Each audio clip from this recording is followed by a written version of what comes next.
Okay. Hey, and welcome to my first YouTube video. As you probably saw from the About section of my YouTube channel, we're going to talk a little bit about biology, chemistry, and even some physics. And my goal is essentially to help myself review and to help you hopefully score better on your exams, on your upcoming quizzes, because we all know that there are certain topics that just maybe don't make sense in class. Maybe your teacher, your professor, just really isn't vibing with you, right? You don't understand what they're talking about. Maybe they're using too large words. Maybe it's just not clicking. So today in our particular talk, we're going to talk about hydrogen bonding. I begin with a question. Is what's drawn on the whiteboard a hydrogen bond? If you answered no, then you are correct. So this is not a hydrogen bond shown.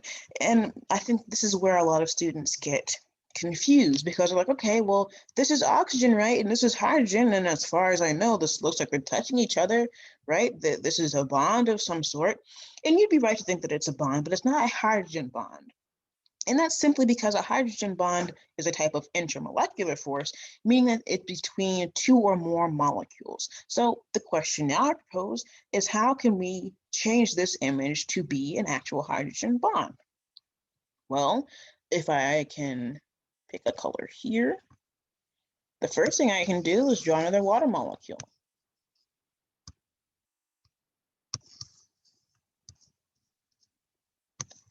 And I'm drawing this with my finger, so bear with me. So we have two water molecules here.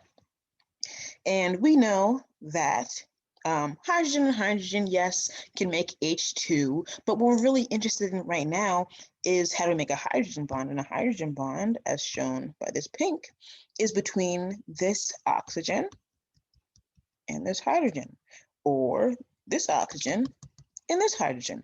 You see how it's between two separate molecules? This is molecule 1, this is molecule 2, and it's not the bonds here or here or here or here that are exhibiting hydrogen bonding.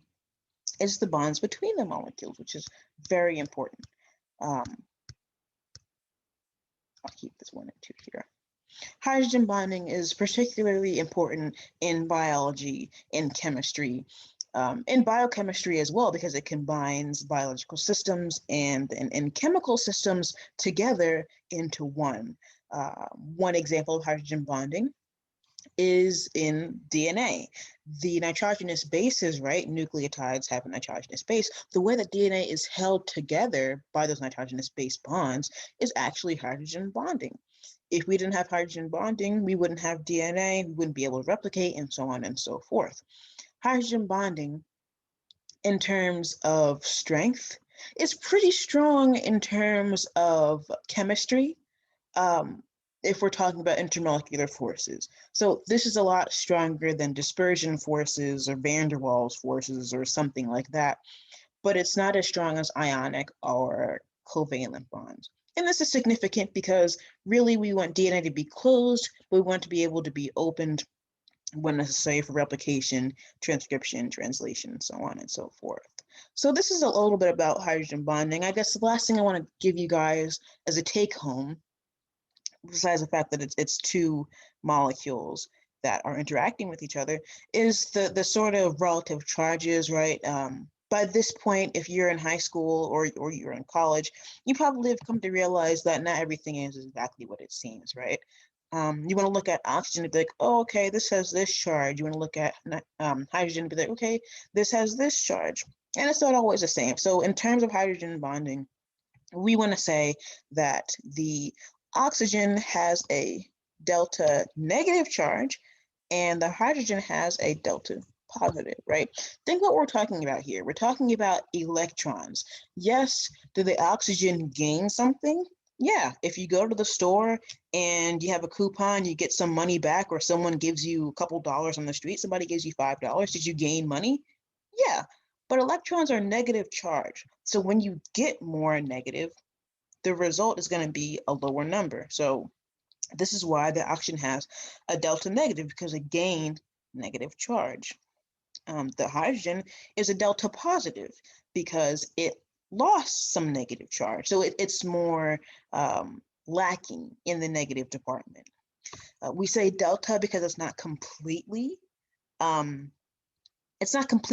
positive, it's not completely negative. So you can pinpoint and say, okay, this is a +2 charge, or this is a -2 charge.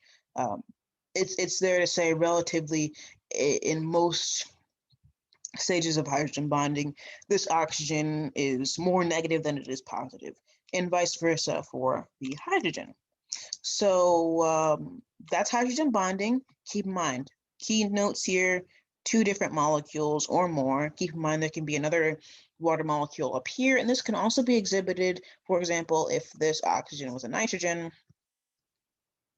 or a fluorine.